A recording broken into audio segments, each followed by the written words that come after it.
Rosli. Oh, thank you. Thank you very much. Okay.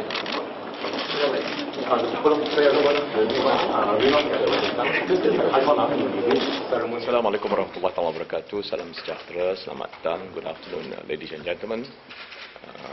Seluruh warga media dan juga blogger. Kita ada kepimpinan Pakatan Rakyat, PAS, KAP dan juga Keadilan.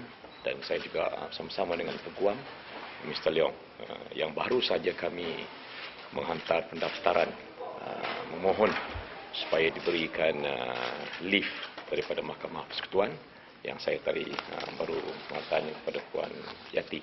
Ya, timbalan pendaftar. Kami telah diberi tarikh ya, untuk mendengarnya pada 9 dan 10 hari bulan Julai.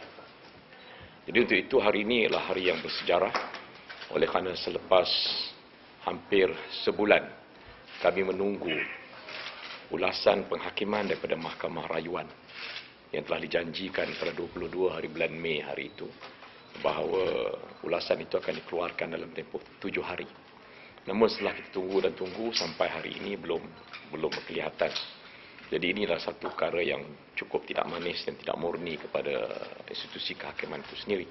Walau bagaimanapun oleh kerana mengikut perkara 96 daripada Court of COJA, Court of Judicature Act itu, kita terpaksa hantar dalam masa 30 hari. So oleh kerana hari Ahad ini hari yang akhir, maka terpaksa kita hantar pada hari ini. Jadi hari ini adalah hari yang paling bersejarah oleh kerana dia memberikan kesan kepada masa depan sistem kehakiman negara kita sendiri dan juga sistem politik itu. Apa yang menjadi perkara yang penting dalam kita membuat permohonan untuk mengadakan kebenaran application for leave pada hari ini adalah saya merayu daripada lubuk hati saya kepada Ketua Hakim Negara untuk buat pertama kalinya dalam sejarah Malaysia diadakan panel hakim maksima 11 orang bagi melihat appeal ataupun rayuan yang kita buat ini. Jadi saya telah pun berbincang dengan timbalan pendaftar tadi dan mereka akan cuba sedaya upaya untuk mengadakan panel hakim semaksima ya, dengan angka ganjil 11 orang.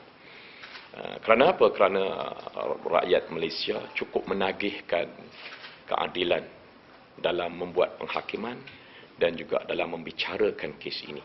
Jadi pengharapan mereka kepada sistem penghakiman, kepada institusi kehakiman dan juga pada Mahkamah Apex Federal Court ini cukup tinggi. Jadi ini bermakna ianya adalah harapan tinggi daripada rakyat Malaysia itu sendiri. Jadi kalau rayuan saya kepada Ketua Hakim Negara memberikan 11 panel hakim itu merupakan satu perkara yang memberikan cerminan yang baik kepada institusi kehakiman. Dalam kita nak membuat soalan, nak memframe ataupun nak merubah soalan bersabit dengan point of law dan juga perlembagaan Malaysia ini, kami, para peguam dan kaunsil saya, terpaksa memikirkan tanpa ada ulasan daripada Hakim Mahkamah Rayuan, apakah yang terkandung dalam pemikiran mereka semasa mereka membuat penghakiman oral, verbal selama 5 minit itu. What was in their mind? So we have to probe and start groping for us to frame the question. Jadi untuk itu soalan yang penting, very pertinent question, a point of law, based on the constitution itu adalah soalan berkenaan dengan kedudukan Menteri Besar itu sendiri. Bahawa adakah jawatan Menteri Besar itu yang telah dilantik secara demokratik, dia boleh dianggap sebagai kosong. Pelantikan itu dalam konteks demokrasi, ada pilihan raya dan dia boleh deemed vacant begitu saja. Dan soalan yang kedua adalah untuk membicarakan, memberikan penerangan berkenaan dengan kuasa, kuasa ruler ataupun ketua itu sendiri untuk menggugurkan jawatan Menteri Besar itu sendiri, sedangkan Menteri Besar yang nak dilantik itu dalam suasana yang Menteri Besar yang lama masih ada. So adakah perkara ini dibenarkan oleh kerana tidak ada peletakan jawatan. Yang keduanya tidak ada vote of no confidence dalam Dewan Undangan Negeri. Jadi ini yang dipersoalkan. That was the main prayer. Itulah yang dipohonkan daripada judicial review dari Mahkamah Tinggi.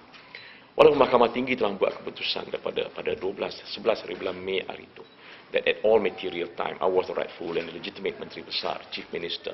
Jadi untuk itu penghakiman ada ulasan 78 muka surat selama 1 jam 40 minit, ya, dinyatakan penghakiman itu. An appeal to the federal court requires leave. Maknanya kita memohonkan kebenaran. Tanpa kebenaran ini, then I cannot make the appeal. Saya tidak boleh membuat rayuan itu sendiri. Maknanya hari ini keputusan kita membuat pendaftaran ini cukup penting. Ya. Yang keempatnya, kita berasakan masyarakat Malaysia seluruhnya, bangsa, mereka menagih. Mereka mahu melihat keadilan dilaksanakan. Jadi hari inilah hari dalam sejarah yang mana bila kita pohon 11 panel itu, maknanya dia menggambarkan rakyat Malaysia. We are craving for justice. So marilah kita sama-sama penuhi, kita raikan kehendak ni, ya, kehendak masyarakat Malaysia yang menagihkan untuk diadakan sedikit keadilan dalam perbicaraan ini. Yang kelimanya, saya juga minta daripada hakim-hakim Mahkamah Persekutuan ini untuk melaksanakan keadilan yang sebaik-baiknya. Justice in its own right. Jadi inilah kesempatan bagi para hakim yang mengadili kes ini menunjukkan, ya, dan mengembalikan balik keyakinan rakyat kepada institusi kehakiman itu sendiri, khususnya kepada Mahkamah Persekutuan. Jadi ini yang nak kita nyatakan bahawa dianya akan memberikan gambaran yang baik, yang sehat, oleh kerana keputusan itu tidak, para hakim ini tidak dipengaruhi oleh mana-mana unsur. Sama ada unsur politik, sama ada dipengaruhi oleh tekanan-tekanan atasan, dipengaruhi oleh unsur-unsur etnik, ataupun unsur-unsur ekonomik. Jadi kita hendakkan supaya penghakiman ini adalah free, bebas daripada apa-apa unsur itu. Yang keenamnya, kita merasakan rakyat Malaysia hari ini, mereka mahu, ya, melihat satu bentuk keadilan itu seen to be done. Bukan hanya dilaksanakan, dikatakan, tapi mereka nak lihat bahawa keadilan itu dilaksanakan. Ya, it's not just done but seen to be done. Itu yang kita katakan. Dan yang ketujuhnya, kita rasakan ramai, ya, ramai di antara pemikir-pemikir yang telah pun melihat, khususnya pengamal-pengamal undang-undang. Mereka-mereka yang fasih berkenaan dengan undang-undang persekutuan, perlembagaan dan sebagainya. Jadi mereka ini telah memberikan input masing-masing. Mereka telah mengkaji keputusan yang dibuat oleh hakim yang Arif Aziz Abdul Rahim, Mahkamah Tinggi, dan mereka telah memusiumkan ulasan 78 muka surat itu. Jadi dengan keadaan begitu, kita lihatkan bahawa keadilan ini boleh dilaksanakan. Lebih-lebih kita berada dalam bangunan istana kehakiman. Jadi kita lihat bahawa ramai petugas-petugas untuk memberikan keadilan. Mari sama-sama kita jadikan fizikal bangunan ini sebagai fizikal untuk melaksanakan sistem keadilan. Jadi saya merayu, and I humbly request from the top to the bottom who are actually residing in this building, this beautiful building. This beautiful building signifies justice, signifies fairness. So let us establish that. Yeah. Following the documents, we mentioned the application itself directed to Tun Zaki, the Chief Justice, for a quorum of maximum odd numbers, which we calculated to be 11. It could be more. We do not mind 13 if there are more. But I think there are only about 12 judges, so you can't have even numbers, so we have the maximum odd number, which I think is 11 at the moment. You know, that's why we're asking for maximum odd number. Oleh kerana ini menyentuh kepentingan semua rakyat. It's public interest, number one. And number two is questioning pertinent to the future of our generation.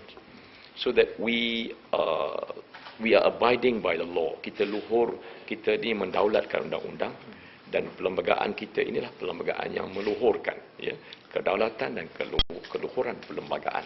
So I think this is the best test so that we can tell to the world that we are one of the society that exercise justice. So why not use this golden opportunity?